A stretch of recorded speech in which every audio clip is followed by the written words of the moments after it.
እሺ የዓለም ህዝብ 8 ቢሊየን ይሆናል ተብሎ ይገመታል። ከዚህ የዓለም ህዝብ ውስጥ እንግዲህ 2% ያስባል። 3% የሚያስብ ይመስለዋል።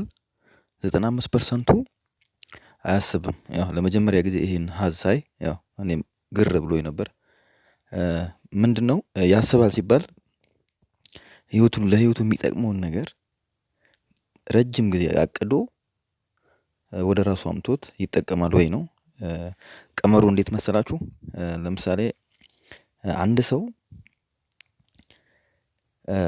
ጌም ሲጫወት ቢወድቅ ቢሸነፍ ያንን ጌም 1000 ጊዜ ደጋግሞ ያንን ጌም ይጫወትና ከዛ በኋላ ለዛ ጌም ብቁ ከሆነ በኋላ ያን ጌም ያሸንፋል።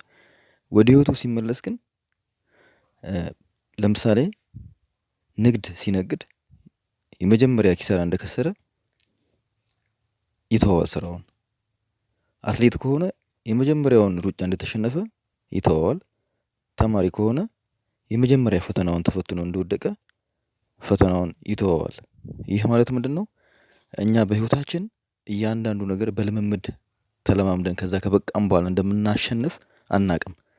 ጌም ስንጫወት ግን ጌሙን ብንሸነፍም ኖርማል ነው ብለን ተመልሰን በመጫወት ያንን ጌም እናሸንፋለን። ስለዚህ ህይወት ልክ እንደ ጌም ናት።